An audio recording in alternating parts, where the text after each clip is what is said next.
Bills fans, I'm not even going to attempt to lie to you. I'm not going to tell you a white lie. I'm not going to tell you a partial lie. The truth is, this is likely the worst season y'all will have in the last 5 years. Shout out the Bills Mafia! It's not outside! It's not outside!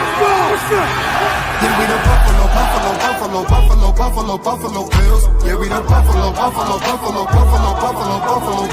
You better know that. Look how we throwing and catching, cause we are unstoppable, yeah. You better know that. Look how we running and hitting, cause we are unstoppable, yeah. Reppin' the Mafia, yeah. Reppin' the Mafia, Bills, Mafia, yeah. You better know that. Look how we throwing and catching, cause we are unstoppable, yeah. You better know that. Look how we running and hitting, cause we are unstoppable, yeah. Homie, now listen. Everyone play their position. Buffalo got a tradition. They say we tripping. They better get out our way. Top of the table, we flipping. We on a mission. Got an unstoppable team. Continue to follow your dream by any means. Buffalo, get in the Super Bowl ring. Cause we the Buffalo Bills. Yeah, we the Buffalo Bills. You better know that. Look how we throwing and catching, cause we are unstoppable, yeah. You better know that. Look how we running and hitting, cause we are unstoppable, yeah. Reppin' the Mafia, yeah. Reppin' the Mafia, Bills, Mafia, yeah. You better know that. Look how we throwing and catching, cause we are unstoppable, yeah. You better know that. Look how we running and hitting, cause we are unstoppable, yeah. Mafia up in your city, time to get gritty. Screaming and yelling, we bugging. Look at the red and blue. This is an MVP year for Josh Allen. As an MVP voter, I said this last week. Josh Allen, he looks like an MVP. When you vote for MVP, and I can speak for myself, I think I'm one of 50 voters, you look at a couple things. Who's the best team in football? Who's the best player on that team in football? What do they look like as the best player on that team in football? And how much talent is around that best player on that best team in football? Cause we the Buffalo Bills. Yeah, we the Buffalo.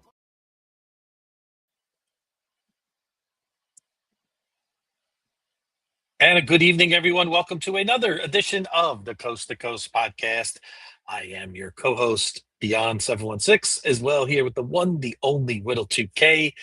18 days, Whittle, till we kick it all off against Houston. We are under 20 days. It gets closer and closer. I'm feeling the anticipation. It's a little bit unusual. We got an even longer layoff than usual between the game tomorrow, our last preseason game, and week one, but I think that could be a good thing. But the build up to this Houston Buffalo showdown is going to be great. So what do we have to talk about today? Well, quite a bit. We'll talk about the Bills Browns. We'll talk about some key battles. Whittle's going to get deep on some evals from the game this week in Cleveland. We'll talk about some of the comments made this week by the coaching staff, and we'll get into some others. We want to hear from you out there as well in our group chat. You guys are the best. Please like and subscribe to us on YouTube or all of our platforms. Whittle, how are you this evening? How you doing? I'm good, man. I'm very good. I enjoyed watching that Bills Browns game. I enjoyed the replay more than when I sat down to watch it originally. You go back and you watch it again, whether it's all 22 or whatever. You pick up on things that you miss. There's some things that you watch that you really want to, like I went back and I said, let me watch the linebackers today and the offensive line. So that's what I'm paying attention to on this replay. Yeah.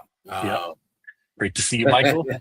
I love that. I love that. That gets me going. Let's go. I asked Leo, the Texans fan. I said, Leo, you good at math? He says, yeah, I'm good at math. I said, cool. I got a math question for you. What does 17 plus 2 equal? He said, 17 plus 2, that's 19. I said, no, it equals 7.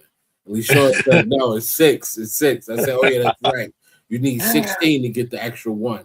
Yeah, exactly. So, speaking, Leo's the best. Speaking of Leishon, when we do our intro, when I see that little silhouette of Leishon, it gets me fired up every time. Like as soon as I saw that today, I was like, "Yep, we're getting close to the season, everyone." So let's go. And we open the season in Houston. Leishon is going. Patrick's going. Like there's a few Bills fans obviously going to go. I believe she's going to be going down there too. So make sure you tune into the My Files. You know what I'm saying? Check it out, man. Listen, we're going to be represented well. I'm sure Sarah's going to be there. Shout out to Sarah. She does not miss games. She's got a long streak going, right? Doesn't she? Over 100 games, bro. Over 100 games in a row.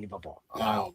So I'm sure a ton of Sherm, I'm sure, is going to be there as well. It's a ton of Bills fans that travel all over the place. So shout out to all of y'all, man. Safe travels. We'll talk a little bit more about the Texans next week on our show. But you brought this up, Big Dog. What's going on, man? The dog. What's up?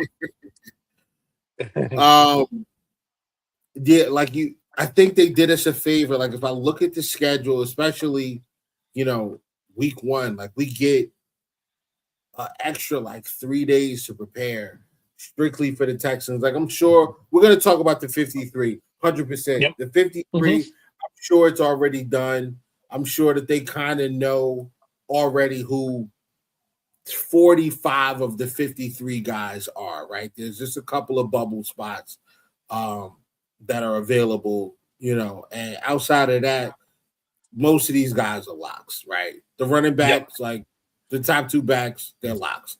The top 5 wide receivers, they're locks. The top 8 offensive linemen, they're locks. Yep. Same thing throughout the room, throughout the rooms. I think maybe linebacker 4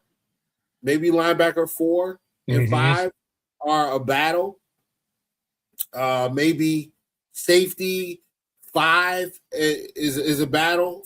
Safety 5 and 6, I guess, will be a battle. But I mean, we know who's making it. You know most of the corners already. You know the nickels. Like, the nickels are locked. D.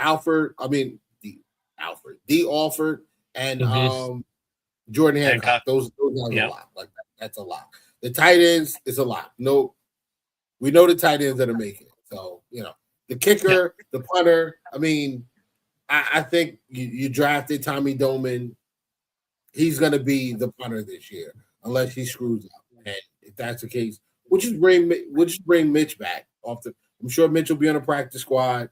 If something happens with Doman and he's shanking the balls left and right, even though I don't expect to punt a lot. Maybe in week 1, but not too many for that. Outside of that, man, that's it. We'll bring these guys on, but to get back to, that's a lot of to get back to the overarching point. That's a big. That's a nice chunk of time to get ready and prepared for, a big game like that. The Texans week 1 in Houston, a place that Josh Allen struggled. That's a big opportunity to really drill down on what you want to do, how you want to execute. And, I'm glad they have that time. We also have a nice big break between weeks 2 and 3, right? Short week for Detroit, but Detroit's coming to play us in our building, home opener. So we got the juice for that. I mean, we've beaten Detroit the last 5 times in a row. So, hopefully we'll be able to stand up and still do that. They've lost a ton of players. You got a nice big jump, a nice big 8-day window, 8-9 days to get ready for the Chargers, who are flying across country to Buffalo to play at what is that? I think that's a 1 o'clock. It's a 1. For them, it's 10 a.m. So 10 a.m. for right. 10 a.m. for for that team and Mike McDaniel. So we kind of know what Mike McDaniel likes to do as a play caller. So man, we got the Ravens after a bye, so that's those are big. Those are pretty good rest advantages to plan and prepare for these teams that we're playing. But back to the Browns game, man. I was pretty impressed with the second unit and third unit guys. Some guys that kind of stood out for me. I mean, I heard mixed reviews about TJ Parker. I went back and watched it. I'm like, I didn't think TJ Parker was bad. I thought he was good. I thought he was solid. Yeah. Javon Solomon still impresses. Yes. Yes. Who else? Sherfield has some huge catches, which is like you kind of owe us, big dog, because in 2023 you couldn't catch a Cole in the playoffs, but you know, yeah. Well, it seemed like a pandemic in that game for some of our other receivers too. Jamori Macklin, big Mm-hmm. huge game, and I don't know if you saw his interview with One Bills Drive, but like his family was there as well, so that was nice. You get to show out for your family. That was really, really nice. Who else? And he's Jeremy Macklin's nephew, isn't he? Jamari? They're cousins. They're cousins. Sorry. Yes. They're cousins. Yep. So that's awesome, man. That's awesome. Mm-hmm. Who else? Greg Gaines and Dwayne Carter. Like I thought those guys played. I thought those guys were good. I don't want to steal anybody's thunder, but Eric from Cover One did a breakdown of Greg Gaines and Dwayne Carter's play, and he just, go and check it out, please, because he's breaking it down and telling you exactly what's happening, and it is you can see the coaching imprint on these players. They are using their arms to keep to keep the offensive lineman keep the offensive lineman from getting a hold of their core, and when they need to disengage, they using their eyes in the backfield to keep an eye on where the ball is and where it's going, so they know when to disengage and which direction to disengage in order to make a play, and they're making plays. They made some really good plays in the run game.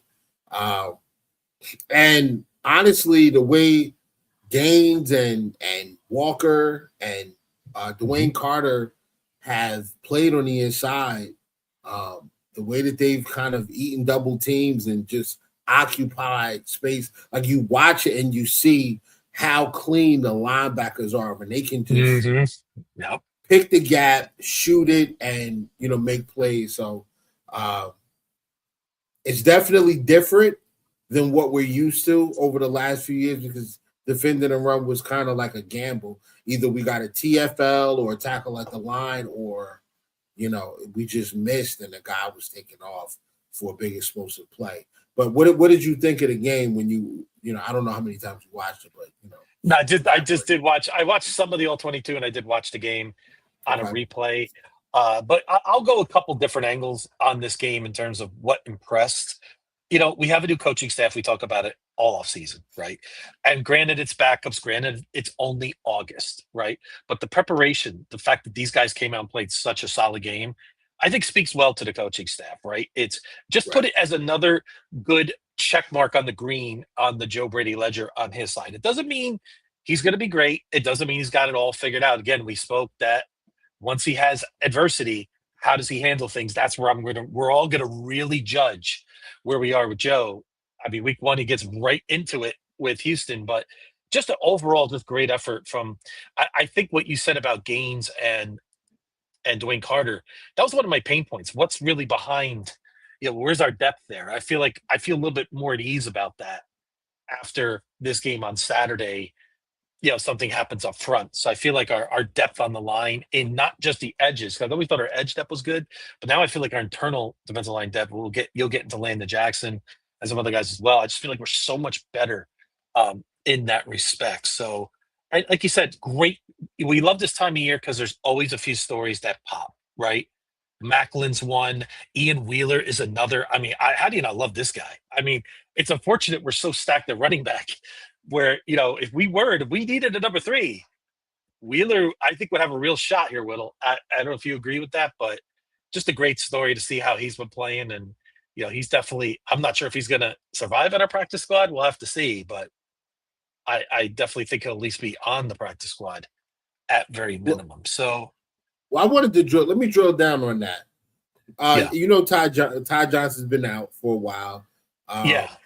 Don't know exactly when he's going to be back. What do you think of potentially putting, would you be in favor of putting Ty Johnson on the IR for 4 weeks and then starting the season on the IR. Obviously, he's got to stay there for 4 weeks, and then Wheeler is your third back. Would you be open to that, or I would not mind it. I mean, it's kind of like it's a little bit of this because our first 4 games are very tough, right? This is not, we don't have Jets, Dolphins, Raiders right away. We have Houston, Chargers, Patriots, and Lions. I mean, that's a rough schedule. But I think E. Wheeler has given us some confidence that, hey, maybe he should be able to at least handle that third role at least for 4 weeks. We all know the Bills are careful with injuries. That's, under Brandon Beane, that's been the way, and I applaud that in a way. You do have to play the long game with this team, and I think Ty Johnson could be a part of our late season. If we're making a push in January, I think I would obviously probably be more comfortable with Ty Johnson in those situations. So we want him right? So why not give Wheeler a chance here and, see what he could do in case we have some other injury or something like that. I mean, I just love the way he popped off the screen. So that in itself. One other thing, it's kind of nice that the other Allen's not playing too bad at quarterback. Whittle, I know it's only preseason, but at least Kyle Allen looks functional. So hopefully that continues. We'll see. I think they still said him and Buechele are sort of a toss-up, but I think it's going to be Allen at this point. But yeah. I think that's just coach speak, like you said. I think a lot of these decisions have been made. Yep.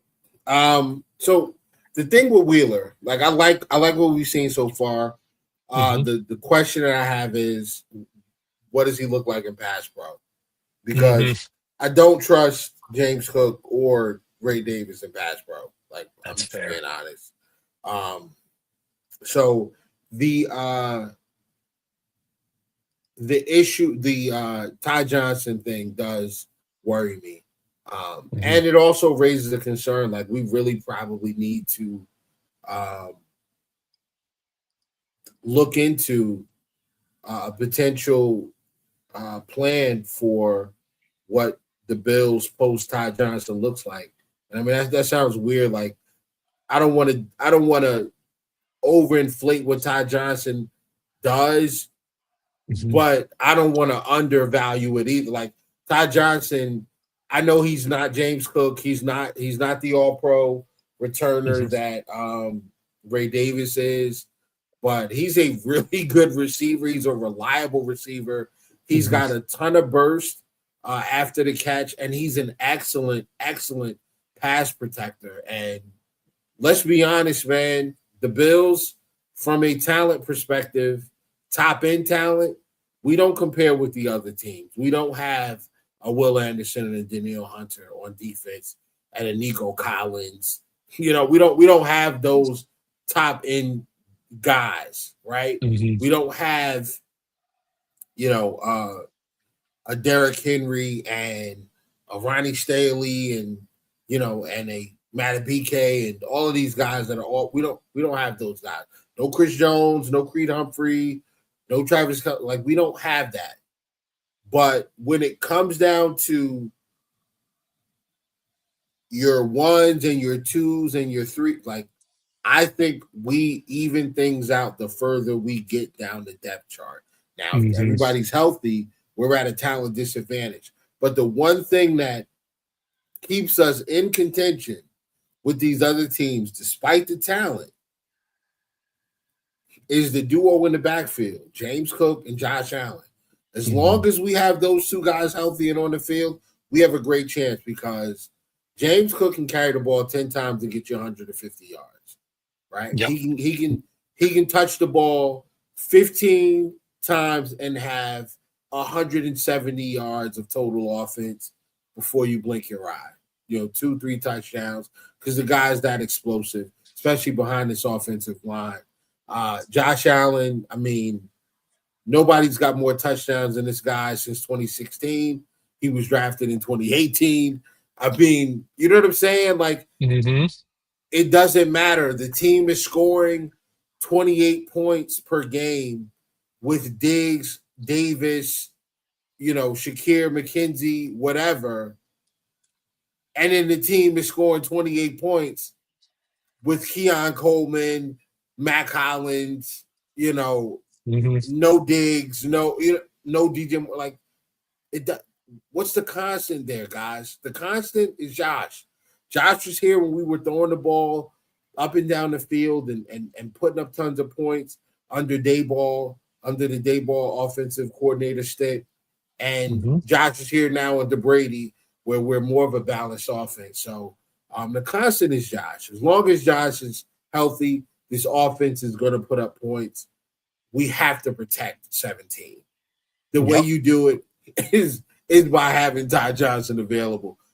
I haven't seen enough of Ian Wheeler in blitz pickup or pass pro to really determine, how good he is at it or what my comfort level is.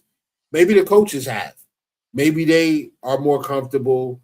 I'm going to trust it. I'm going to trust that, they're with these guys every day, pretty much. So they know. But that's a big – we don't have a ton of injuries. Keon should play. Shout out to Keon. I'm going to wear it. Listen to listen. I love it. I'm getting ready for Texans. This guy, Zero, he owns Kamari Lassiter. Putting it He's going to show. He's going to show week one. He's going to show. Yeah, he owns Lassiter. But if we're going to have Ian Wheeler out there, and the coaching staff is making these decisions. They got to determine whether or not this is what he does from a pass protecting standpoint is adequate. I don't know, but that Ty Johnson injury is huge just for that reason alone, because we do have two explosive backs that can carry an offense, but they're not good. They're not good pass protectors. Ty Johnson is super important, bro. Super important, especially he is. So we really don't have a backup. I mean, even Frank Gore Jr. Is he good pass protector? I would assume may not be his forte. Small, bro. He's too small. Yeah. So maybe who knows? Maybe there's a trade out there. Maybe there's a move that we make on the practice squad to get a guy that could be sort of a Ty Johnson backup. In case, maybe considering his injury, maybe that's something that I wouldn't mind seeing Bean looking into. See if there is a possibility of that we can have that guy available in case Ty gets re-injured.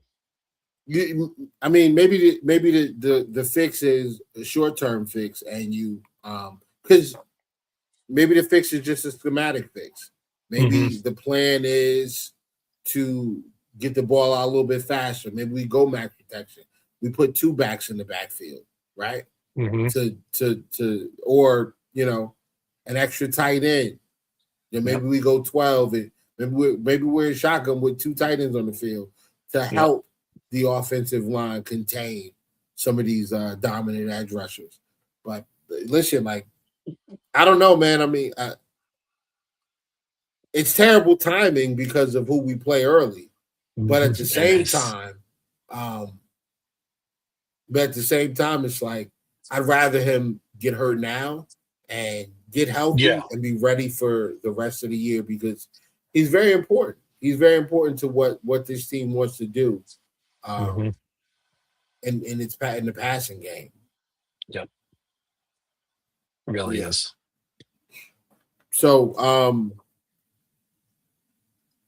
with that being said, because I mean that also that's another spot on the 53 that you got to worry about. Sure. But listen, remember, I don't know if you remember, but we'll switch gears a little bit and talk a little bit about some of the guys that impressed. Jamori Macklin, when we signed him as the UDFA, I told people, I said, listen, this kid is good. He's a good football player. I originally started watching him because I went to go check out Barry and Brown, who was at Kentucky a few years ago. So I went to go watch him, noticed this kid Macklin. I'm like, man, this kid is he's winning his routes. He's winning his reps, but the quarterback just can't get him the ball. Offensive line wasn't good, et cetera, et cetera. And that's also when I stumbled upon Deion Walker. But I knew he was I knew what his game was like. He's a really good route runner. He can win he wins like kind of how like Diggs wins. This is an elite level release package. Very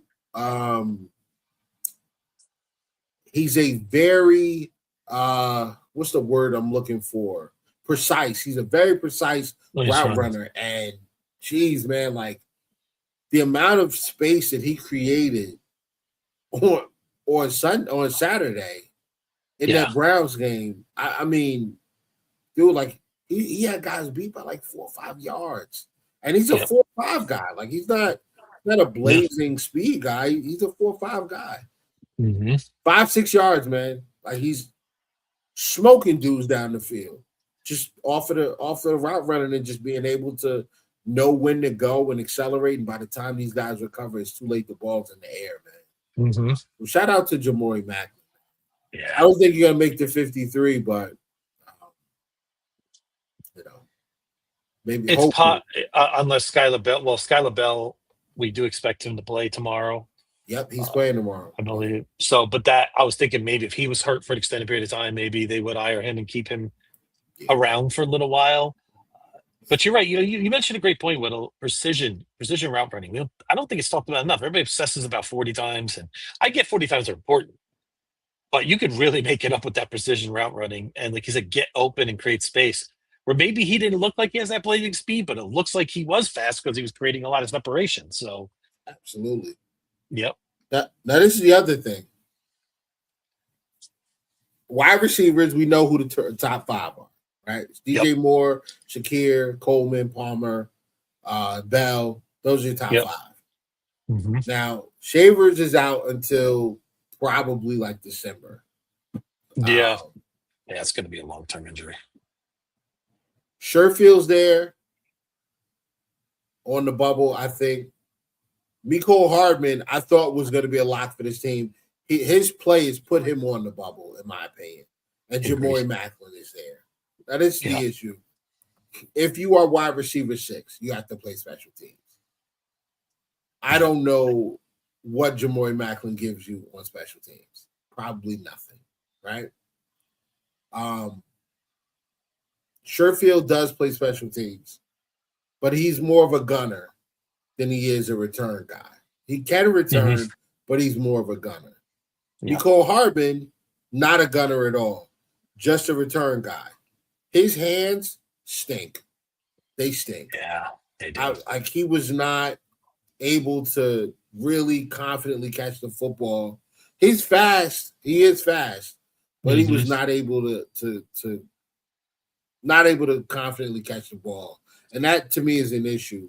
Sherfield showed, good speed, good route running, definitely secure hands. He caught, I don't know if you remember, but there was one play, ended up being a first down. I don't know if it was third down or not, but he threw, it was almost like a shallow crosser, intermediate crosser to, and Sherfield catches the football, knows he's going to get popped, holds onto the ball, takes the hit, goes down, first down. I mean, he was pretty good, man. I was impressed. If you had to choose between those 3 guys, knowing that you need the special teams versatility from that position, and you need that guy to be able to come in and give you solid reps of receiver, worst case scenario, who are you selecting? I have to go Sherfield. I mean, and I love Macklin. I really do. I love, like I said, I would love him to make this team. But minimum practice squad. So in case we do have an injury, I think he could fit. But the ability that Sherfield has with special teams, that's not as easy to find as most out there think. So I do believe when you consider, we spoke about how the Bills don't usually punt, things like that. Special teams are going to become more important, right? In these kind of close games against really good defenses, New England, Chargers, obviously Houston. I mean, we're going to have some tough, obviously the Rams. I mean, we're going to have a lot of matchups like that. I feel like this staff's going to go with a guy like Sherfield that's been in the league for a while. He knows what, he's a pro's pro. Does he wow you at the wide receiver position? No, but he's the complete package. I think it's a safe play. for that spot right now. I definitely think it's going to be Sherfield. I'm going to agree with you there, bro. Like I'm just going to agree because I think that's how it ends up. Not that I wouldn't mind Jamori Macklin there, but I know that the special teams value probably isn't there. Yeah. Now Keon's got that foot issue. I don't know if Keon. I don't know if Keon's gonna. Like they said, he should be ready for week 1. Hopefully he is. I think we could utilize him against the Texans. Like I think he's an excellent. I think he's a matchup in the positive for us. Like I think we can run the ball against those guys, but I think him versus Lattimore, I think it's really advantage Buffalo. But yeah, so hopefully he's ready. But if he's not, I would consider Sherfield filling out that last spot and then bringing a guy like Macklin because of what he can give you. As in my opinion, I think you know what, he's young and we know what we're getting out of Mecole Hardman, right? We know he's a speed guy. We understand that he's not the greatest route runner. His hands are inconsistent.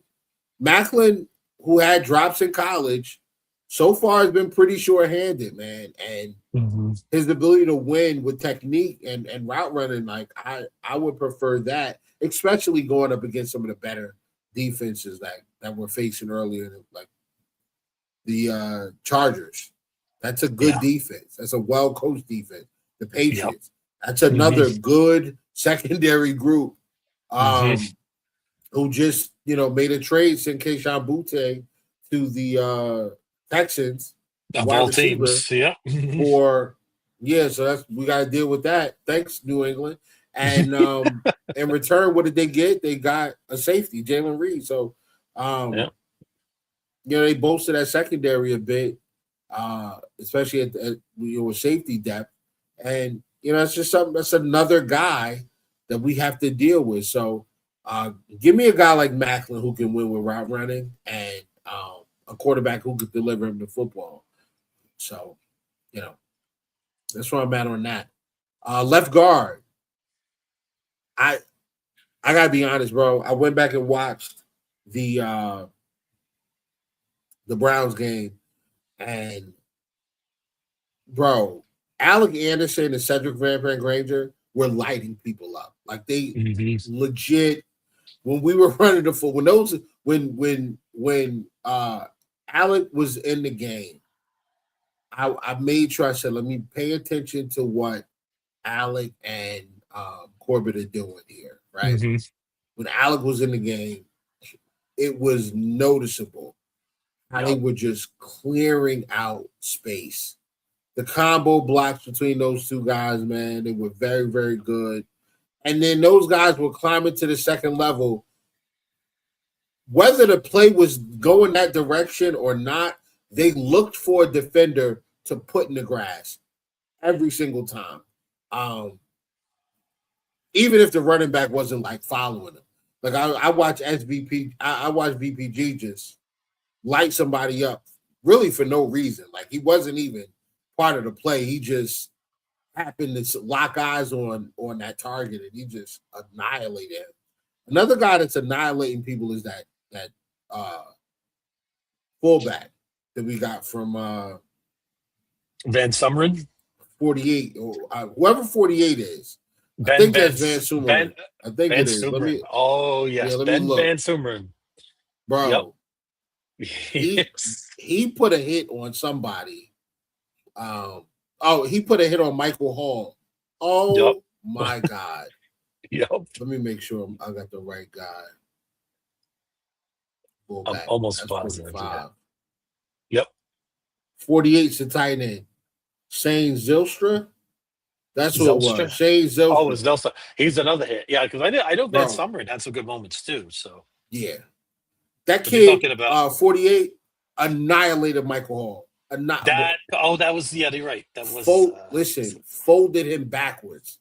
Like I was surprised, Mike. I was surprised, Michael. I was happy he didn't get hurt, but I thought he was going to hurt him the way he just literally folded him back on his own legs. And it's wow, like he just Yeah, it was, but that's the difference this year, right? This is a much more aggressive, physical team in comparison to what we're used to seeing out of the Buffalo Bills. And I'm gonna be honest with you, bro. I like it. I really like it. Yeah, me too. I really like the direction. Zylstra's had a pretty solid preseason and camp. Like, it's a numbers game for the Bills. There's just no spot for him with our top three. Yeah. But maybe he's a practice squad guy. We'll see how that all shakes out. But he was very solid. I hope so, because worst case scenario, knock on wood, man. Worst case scenario, if something happens to Jackson Hawes, you need another tight end that can come in and bring the nasty. And that's a guy that he comes in and he brings the nasty for sure. He definitely brings the nasty. So love it. Maybe, you know what? Maybe they keep him as more of an H-back. I don't know this Vance. I don't know that what's his name? Van Sumeren. I don't know that he's a lock. I feel like he's a lock, but I do too. That's going to be a big key for who you put on your 53, because that's one big spot that it's going to take away from someone that's going to make a little bit of a surprise, I believe. But right now, flipping to when we talked about Alec, right? Alec just like, wow. Vampire and Granger.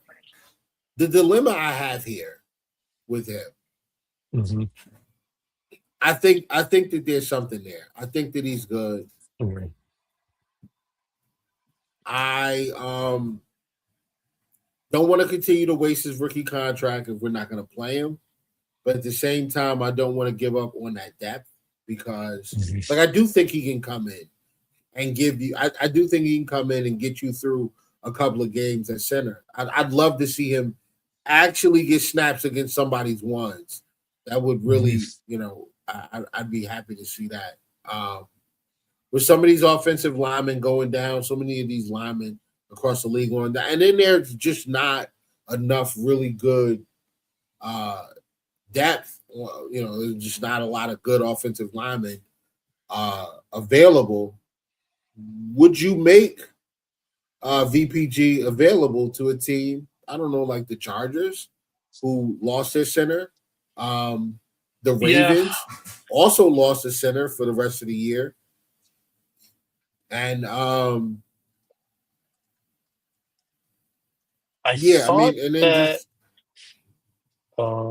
just other teams that you never know what's going to happen the rest of this week, or just in general, Yep.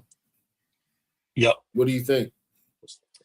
Van Pen Granger, especially the fact that McGovern he's slated to come back week 1.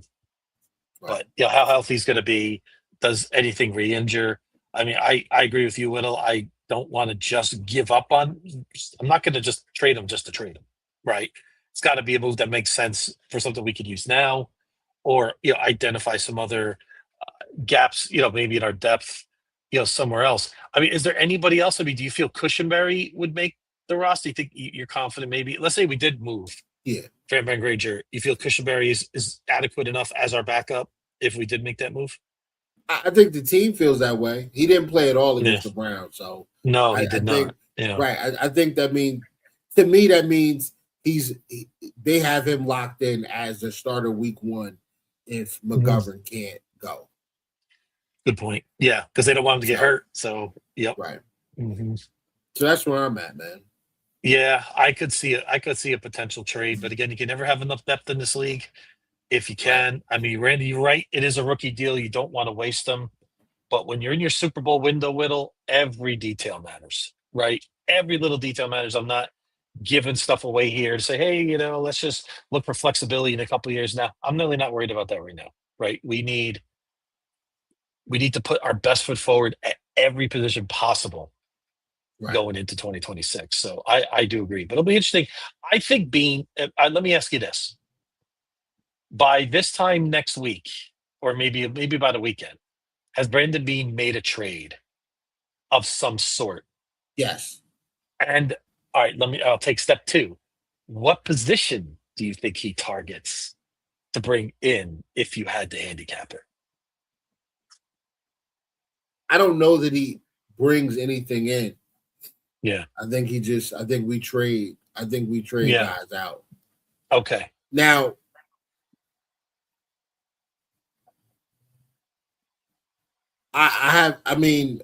listen, I think DeMar Hamlin's a special teams guy. Yes. Geno Stone's awful. Every time I go back and watch, no.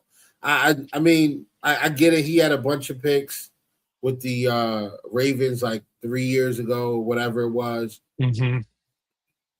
I don't see it. He was awful. Leonard was awful. Yeah.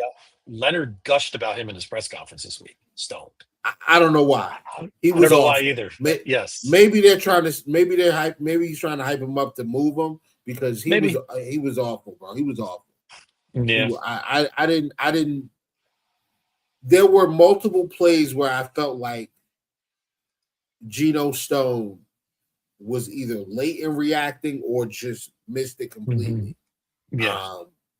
Yeah. I'm good on him, man. He didn't do enough to win a spot, right? He didn't show that, yes, you have to keep him, right, against a guy like DeMar. I think DeMar did enough to retain where he is at this point, if I had to handicap it. Yeah.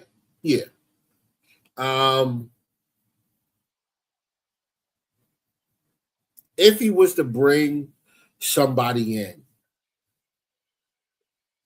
I would think it's a linebacker. I think he would trade or sign a linebacker. Because that's the room I'm mostly nervous about. I don't know how you feel, but I think everywhere else, like I'm good. Like the defensive line, yeah, I'm straight. Like if something were to happen to Dion, Greg Gaines, and Carter, I think, and when Mathis comes back from his 3-game suspension, like that trio of guys, I think is good enough to get us through a few weeks or whatever it is. If Ed were to go down, we do have TJ Sanders. We have, I think Zane Durant played pretty well. He did as well. And I was high on him on draft day as well. I was very excited when we picked him up. I'm good there. Like if CJ can't go, Hancock can get in there. DeMar, I would be comfortable with DeMar playing one game. I would hate it for it to be against the Texans, but I get it. Kilgore, we drafted, who we haven't seen a ton of. I'm okay there too. Like I think we're fine. Corner, I'm good on corner. I love our corner depth right now. We do have to talk about that because I don't think Soriano Pride makes the team. I don't either. I think he's a practice squad, and do you think that what's his name? Why is his name escaping me at the moment? Benai Walker. Yes, thank you. Do you think he's done enough to make the 53? Yep. I would tend to agree with you on that, but that's going to be a very interesting battle right there. You were talking about the linebackers. Now, listen to Joe Brady today, or his press conference this week. Says offensive outside linebackers a strength on the team, which I would tend to agree. If all things break right with Chubb and with what we got out there, it can be a strength, especially if Groot, makes that adjustment, and Parker plays well, and Solomon keeps showing what he's showing. Yeah, we can. The inside linebacker position, Leonard says it's a toss-up between Dorian and Caleb right now. Might be a rotation. Said I don't have a winner yet for that, so I would anticipate they're still trying to figure that out. But I guess is that like if you had to bring a linebacker in, Whittle, would it be on the outside or inside, or you feel where do you feel like your level of comfortability is less in terms of what we have at linebacker? Say that one more time. Oh no, I know it's a little bit weird the way I said it, but considering our outside linebacking group, we have, for example, we have Chubb, and we have what's his name? I just said his name, and it's escaping me at the moment. But we have Chubb, we have Rousseau, Michael Hoyt when he's ready, Parker and Solomon. Inside Bernard, Dorian Williams, Elam Zor, maybe Buffalo Joe. We'll see if he makes the roster. He played well against the Browns. I thought he was good against the Browns. I think he's another guy that went out there and might have won a spot in the 53. He's also good on special teams. Again, you can't undervalue special teams. I mean, a lot of fans do it, but these teams are so close, little. You and I both know it. The littlest things can lose you games. We've seen it before with our own team. Denver, 12 men on the field. Do we even need to go down that road? Yeah, things like that. So, God, no. But we don't open that up again. The biggest space ever we saw after a game was that game. You know, that one, I'll always remember that. Yeah, like 1,000 people in there. But I digress. But I guess if you had to pick outside or inside, where would you want to upgrade? Like, where do you feel like we need something at linebacker? This what scares me. 3rd and 6. I know that they're looking for Dorian or Caleb Elamzor because those are their weak links. They are. If everybody's healthy, everybody in the defense is healthy. They are looking for them, and they are going to attack them with a slot receiver or a receiving tight end or a receiving back, like like a pass catching, predominantly receiver tight end more so than a blocking tight end. Like they're gonna run like this is what takes me back to 2023 Patriots Buffalo in New England. They picked on Dorian Williams over and over and over. It was Mike Gesicki and Bob Douglas over and over and over. Anytime they needed a first down, they threw the football right at Dorian Williams. Wherever he was, whoever man he was responsible for, that was the guy getting the football. Mac Jones carved us up that game, but that was a lot. Like they kept drives going because of Dorian's inability to really be good in coverage. So I'm seeing a ton of similarities between that Dorian Williams and Caleb Elamzor right now, as well as Dorian Williams got better, but he's still not where we need him to be. I agree. I was talking to I thought about potentially trying to get Terrell Dodson back from the Dolphins. Oh, he's hurt. Okay. He's hurt. So that's probably out of the question right now. I love Jermaine Pratt. I think if Jermaine Pratt's there, he's excellent from a zone coverage standpoint. I think he'd be really good from a zone coverage standpoint. Just like having a mind or just able to really like process what's happening and make the right, he knows what to do. And he's just a guy that always finds the football. My issue though now becomes when we're in situations where we are blitzing and he's got to cover a guy one-on-one, can he do it? I don't know because he's older. Yep. Shaq Thompson's still out there.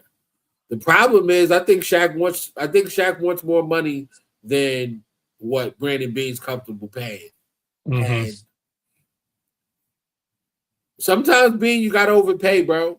This might be one of those times.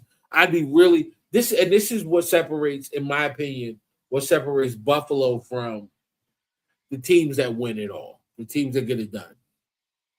Go back to the Seattle Seahawks in that Super Bowl. Who was the weak link on defense? For Seattle? Yeah. There's only one.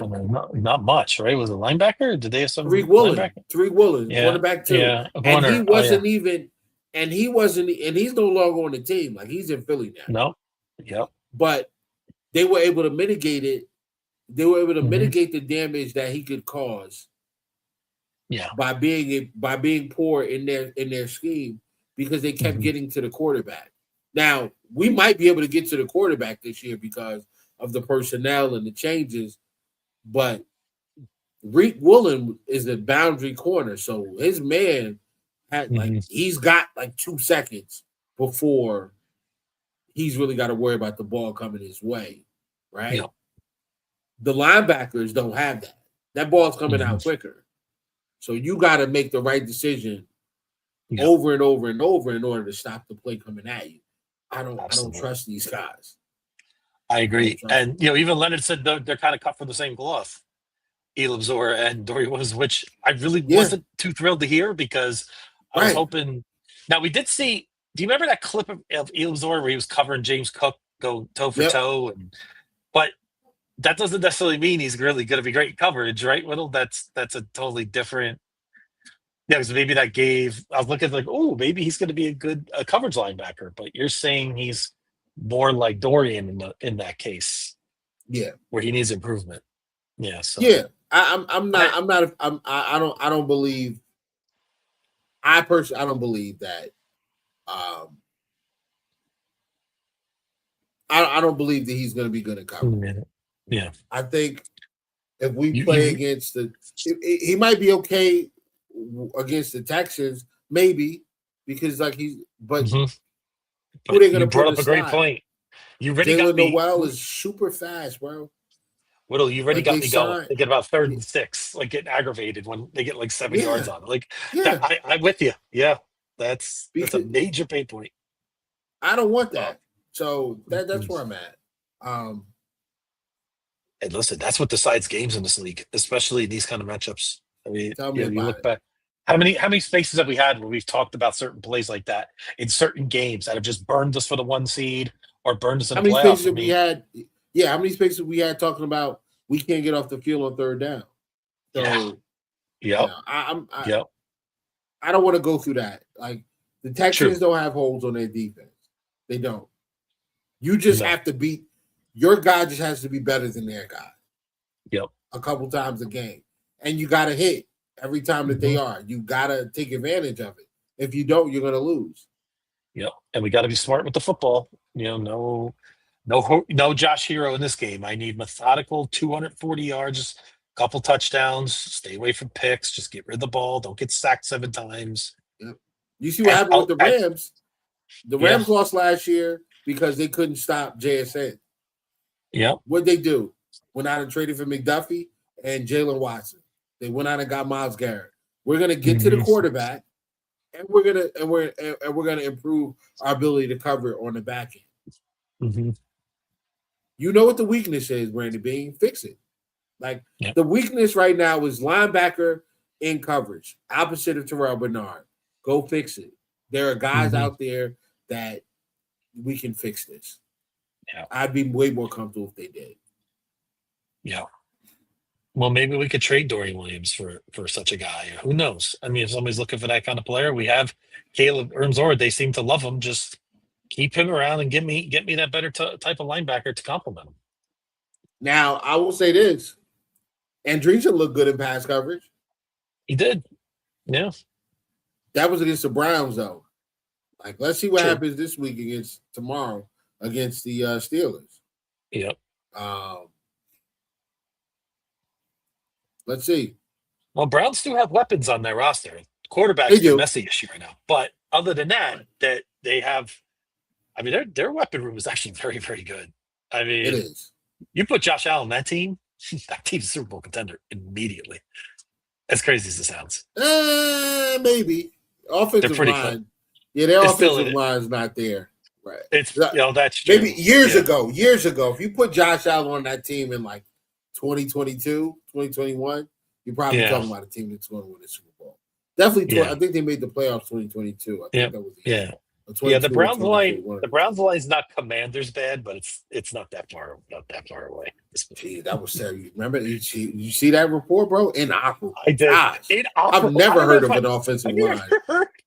An offensive line called inoperable at the pro level. Bad. I mean, maybe high school level, Whittle. Those games that are lopsided. Maybe it's inoperable.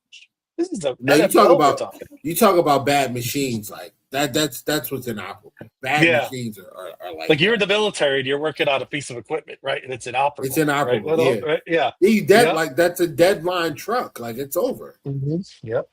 We are We're scavenging that for for parts and things that we need. Yeah. I'll tell you. Well, you 1 second. Jay Daniels, man. You better take cover.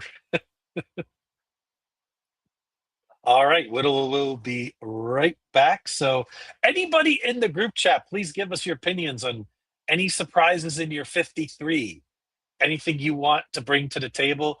Because by this time next week, we will have our 53-man roster set. And Whittle and I, of course, will go through that. But anything you see out there that would be a surprise come this Monday. So, and again, we got this game against the Steelers tomorrow night at the new stadium. One more sort of soft opening for the new stadium tomorrow. See how the turf holds up tomorrow. Josh had some interesting thoughts about the turf.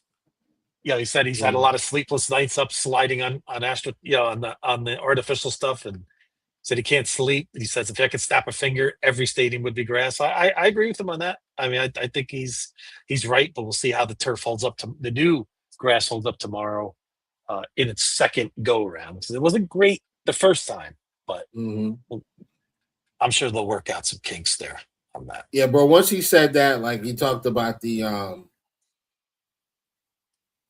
issues with the turf and all of that. Once he said that, I was like, all right, cool. Yeah, I got it. They'll get it fixed. Yeah, we're gonna make sure that we'll make sure we hold on to this grass, man. So we make sure we take out our quarterback, bro. Yep. Jim Leonard also said he's not sure if he's going to be up top or on the field when the season starts, but I guess it went well. He said it really well being up top. I mean, I don't know. I'm not sure if there's an advantage to one way or the other. He says he can see things better at the top. I would probably rather be up top, Whittle. I don't know how you feel about that. I feel like you can see things more clearly that way, but he said he's going to stay up top. I think he's gonna give it another try maybe this week and see how it is and decide what he's gonna do. So I would prefer him on the field. You like on the field better? The flow of the game, like the like being there, the competitive juices flow out. Like, not that he's not competitive in the booth, but I think being on the ground and getting real time information from the guys on the field. Because they may see something that you're not seeing. You know what I'm saying? Fair point. And I was curious what you thought on that. Do you feel the same way in offense too, or just more on defense in that scenario? I guess probably equally. Maybe offensively. I like Joe Brady calling the plays from the field too. Yeah. I mean, Dayball called plays from the field he did call it from the booth as well, but a little bit. I don't know, man. It's interesting. I just would prefer. I prefer these guys. Yep. Yeah. I just had a weird question for you too about. We've seen some joint practices lately, right? And I don't know about you, but I think the joint practices are actually more compelling than the preseason games half the time. I would love to see the NFL pivot more to some of these and maybe just sell tickets for them and kind of get away from the typical preseason. I know that they won't, but I don't know that they're going to do that because of, what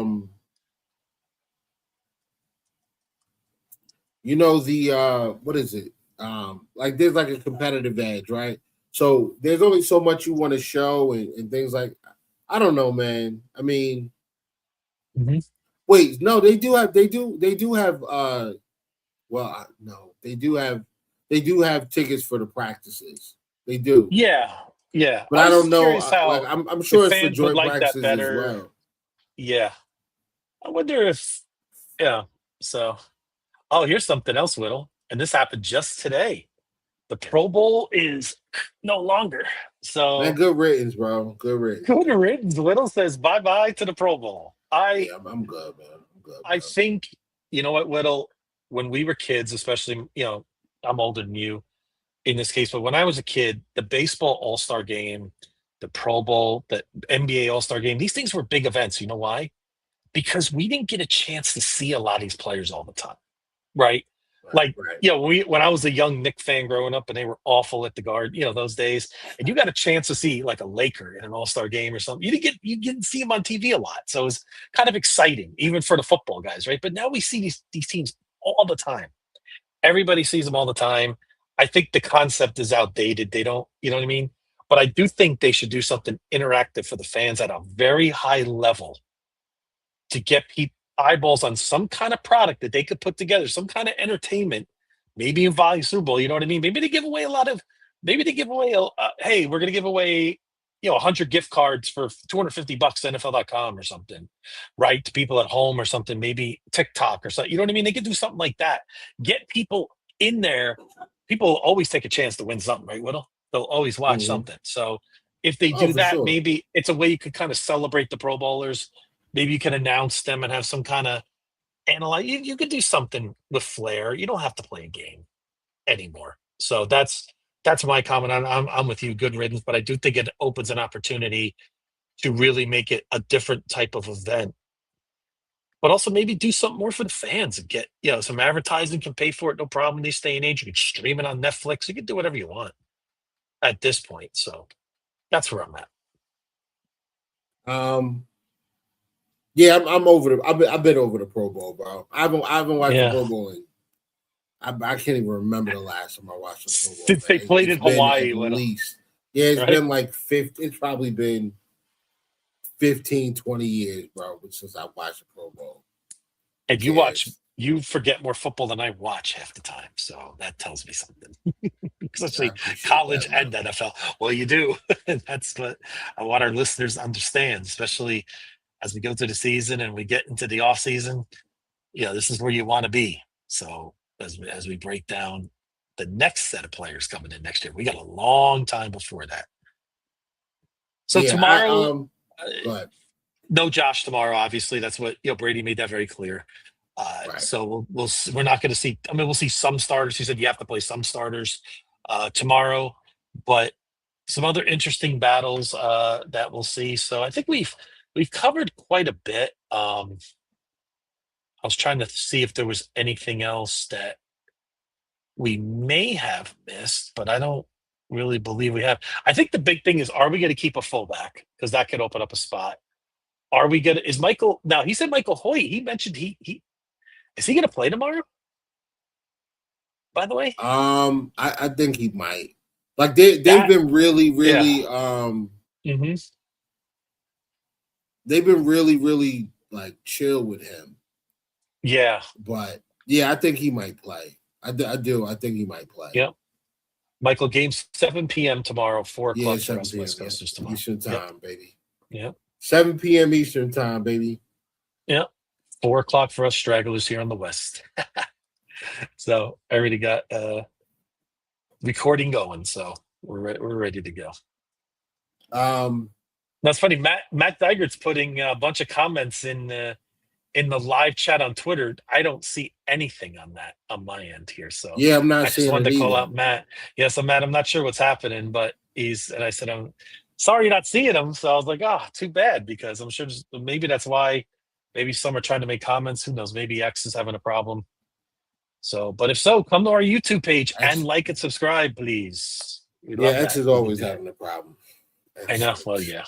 Ever since they named it X. It's good, but it's not. It's good. It's like the guilty. Yeah, it's something you got to stick with. I still like some things about it, but some things I'm like, whatever. I just, so I get to talk to everybody like you and everybody, Lee, Sean, and Dale. I'm good. I'm pretty good with it. Let's see. We talked about. I mean, do you want to talk about the punt? I don't think we need to talk about punters. Not really. I mean, we drafted Domain. He's going to punt. I think he's going to punt. Agree. He's got to go out there tomorrow and shank like 2 in a row, and then he would have to lose it. All right, he's not ready. He would have to lose it. But listen, is it important? Yes, especially since we're playing early, right off the bat, week 1. So, I mean, I can't stress it enough how important field position is going to be in that game, and Tyler Bass being on point is going to be very important, because it could be like a 22-19 type game. It could be something like that. You think so? I don't think so. I think it's probable. It's not. I just don't know if I see a lot of fireworks in a game unless there's a lot of turnovers. That's the big thing. Well, I think the Bills. I think in these preseason games, you realize how much better the depth is. What's up, Cable? This year from what it was, right? Like we aren't playing starters, and listen, if they go out there and they punch on the Steelers, then that makes me feel really, really good about the depth. I'm super interested to see the roster production difference between Brady and McDermott. Yeah, me too. Especially in areas like how many corners do we keep? How many safeties? And you know what nobody talks about when it comes to the safeties? Sam Franklin's going to make this team because of his special teams. That's a safety spot that we don't really talk a lot about. He's going to make this team because of what he does on special teams. So that's one extra safety spot that we don't have available for anybody else. I think we're taking 6 corners, and I don't think Toriano Pride is one of them. I think it's Hancock, Alford, Benford, Hairston, IGB, and Kanai Walker. I think it is. I agree. You don't think there's any shot that Toriano Pride makes the roster based on being a draft pick? But he's played well. I mean, he's been solid, but has he done enough? Has he? He's missed tackles. Yeah. He's been beat, and it's not his fault. He's small, He's a little guy. Yep. Yeah, I think we keep 6. I think we keep 6 receivers, man. Honestly. I think we keep 6. Yep, I agree. Because you gotta have actually we don't need to keep 6. We really only need to keep 5. We don't need to keep 6. Yeah. Maybe for the special teams we do. Well, what worries me is the Keon injury. Like, I don't know. And Skylar Bell's been banged up too. So what if we get into a game and lose both those guys and we're down to literally 3? Then I don't think week 1 we're going to do that. I think we're going to go with 6. I think so too. Yep.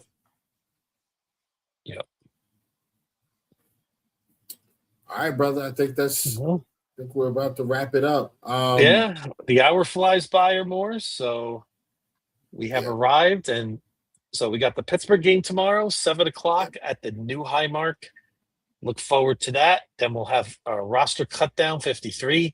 Next week, we'll be able to really go through our 53 and start preparing. And this is another thing too. By the way, this is Digert Undercover. I would like to see pick up anyone up on surprise cuts.